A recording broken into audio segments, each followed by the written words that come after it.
আসসালামু আলাইকুম এভরিওয়ান, চলে আসলাম ইরহানস ফ্যামিলি ব্লগ থেকে আরও একটি নতুন ভিডিও নিয়ে। তো দেখতে দেখতে আমাদের স্টেপ বাই স্টেপ সবগুলা কার্যক্রম হয়ে যাচ্ছে আলহামদুলিল্লাহ। এর আগের ভিডিওতে আপনারা দেখেছেন আমি ফিঙ্গার দিতে গিয়েছি, ফিঙ্গার দিয়ে তারপরে কিভাবে কি করেছি সব কিছুই আগের ভিডিওতে আপনারা দেখতে পেয়েছেন। তো ফিঙ্গারের পরে আজকে 4 দিনের মাথায় আলহামদুলিল্লাহ আমার পাসপোর্ট স্ট্যাম্পিং হয়ে গিয়েছে। এখন রেডি টু ডেলিভারি আসছে। আমি এখন যাব আমার পাসপোর্ট সংগ্রহ করতে যমুনা ফিউচার পার্কের তাসির সেন্টারে।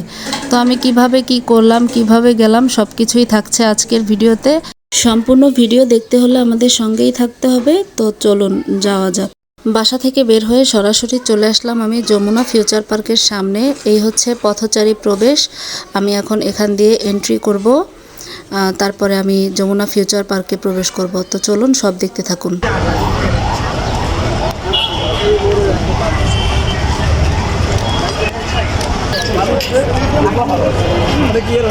আমি তাসির সেন্টারে প্রবেশ করার জন্য হাঁটতেছিলাম, আর দুই পাশে লম্বা সিরিয়াল। যারা কিনা বিদেশগামী যাত্রী তারা ফিঙ্গারের জন্য এখানে সিরিয়াল রেখেছে, এক এক করে সামনে এগোচ্ছে। কিছুদিনের ভিতরেই আকাশে উড়াল দিব চিন্তা করতে করতেই আকাশ দিয়ে একটি এরোপ্লেন যাচ্ছে।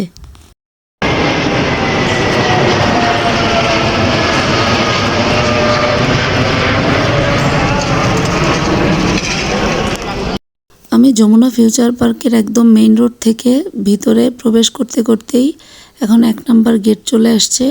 এখন আমি 2 নাম্বার গেটে যাব। এটা হচ্ছে ঠিক যমুনা ফিউচার পার্কের পিছন সাইড, যেখানে কিনা তাসির সেন্টার। আমি আপনাদেরকে একটু বোঝার স্বার্থে একটু সব কিছু ক্যামেরাবন্দি করে নিলাম, আর আপনারা যাতে সহজেই বুঝতে পারেন।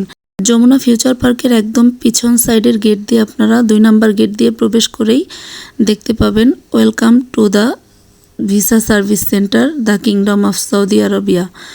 ওই লেখাটা দেখে আপনারা একদম হাতের বায়ে হাঁটতে থাকবেন কিছুক্ষণ সময়, জাস্ট অল্প একটু সময়। ওখানে ইনস্ট্রাকশন দেওয়ার জন্য লোক বসে আছে। জাস্ট এইভাবে আপনারা হাঁটতে থাকবেন, হাঁটতে হাঁটতে একদম চলে যাবেন। এই যে এসকেলেটার দিয়ে এখানে একটু নিচে নামতে হবে। এখানে একটা সাইনবোর্ডের মতো আছে, এখানে লোকজন বলে দিবে আপনাকে কোথায় কিভাবে যেতে হবে। রেস্ট্রিকশনের কারণে আমি বেশিক্ষণ ক্যামেরাটা ধারণ করতে পারলাম না। তো আপনারা দেখতে থাকুন, সব কিছুই এই ভিডিওতে থাকছে।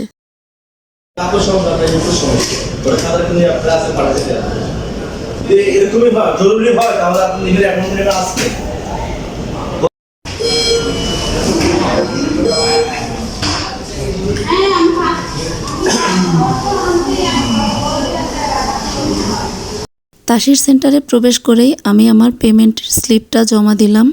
ওটা জমা দেওয়ার পরেই আমাকে ভিতরে পাঠালো। তারপরে আমি এখন ভিতরে প্রবেশ করে কিছুক্ষণ সময় অপেক্ষা করব আমি আমার পাসপোর্ট পাওয়ার জন্য। তো আপনারা সঙ্গেই থাকুন। আলহামদুলিল্লাহ পাসপোর্টটা হাতে পেলাম। এখন ভালোভাবে চেক করে দেখব সব কিছু ঠিকঠাক আছে কিনা।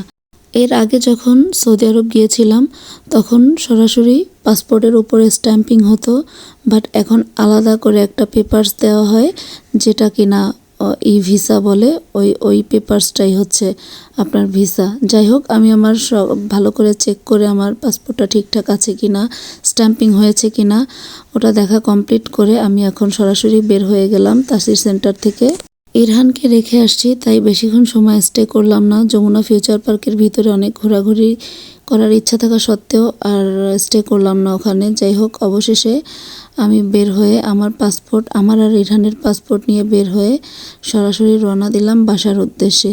তো বাদবাকি কথা বাসায় গিয়ে বলবো, সঙ্গেই থাকুন। আলহামদুলিল্লাহ আলহামদুলিল্লাহ আলহামদুলিল্লাহ, অবশেষে আমি আমার স্ট্যাম্পিং পাসপোর্ট সংগ্রহ করলাম। আমি আজকে সকাল সকাল বের হয়েছিলাম যমুনা ফিউচার পার্কের উদ্দেশ্যে। আমার কার্যক্রম কমপ্লিট করে এখন অলরেডি বাসায় চলে আসছি। খুবই টায়ার্ড, গলাটাও হালকা বসে গিয়েছে। যাই হোক, সব কিছুর মাঝেও একদম ফাইনালি আমার আর আমার ইরহানের পাসপোর্ট স্ট্যাম্পিং সহ হাতে পেয়ে গিয়েছি। শুকর আলহামদুলিল্লাহ। এখন শুধু আকাশে উড়াল দেওয়ার পালা। আর ইরহানের বাবার কাছে যাওয়ার অপেক্ষা।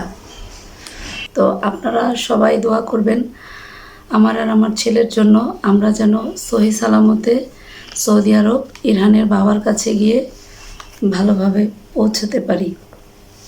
ছোট্ট করে আরও একটি বিষয় আলোচনা করতে চাই, সেটা হচ্ছে যেদিন আপনারা ফিঙ্গার দিতে যাবেন ওই দিন আপনাদেরকে জিজ্ঞেস করা হবে আপনারা পাসপোর্ট ডেলিভারি কি নিজে এসে নেবেন নাকি কুরিয়ারের মাধ্যমে। আমি আমার পার্সোনাল অপিনিয়ন থেকে বলবো, নিজে আপনারা খুব বেশি সমস্যা না হলে নিজেরাই গিয়ে পাসপোর্টটা নিয়ে আসবেন।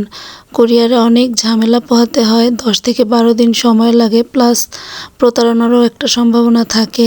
যাই হোক, আপনারা নিজেরা গিয়ে নিয়ে আসবেন, তাতেই সবচাইতে বেটার হবে। 4 দিনের মাথায় পাবেন। আর কুরিয়ার করতে গেলে বিভিন্ন সমস্যায় জর্জরিত হতে হবে। এটা আমার পার্সোনাল অপিনিয়ন থেকে বলাই আর কি। তো আজকের ভিডিওটি আপনাদের কাছে কেমন লেগেছে কমেন্ট করে জানাবেন। আর আমাদের ভিডিও যদি আপনাদের ভালো লেগে থাকে তাহলে লাইক অ্যান্ড সাবস্ক্রাইব করে আমাদের পাশেই থাকবেন। তো আজকের মতো এখানেই বিদায় নিব। দেখা হবে সামনের নতুন স্পেশাল ভিডিওতে। সেই পর্যন্ত আপনারা সবাই ভালো থাকবেন আর আমাদের জন্য দোয়া করবেন। এখানেই বিদায় নিচ্ছি। আল্লাহ হাফেজ।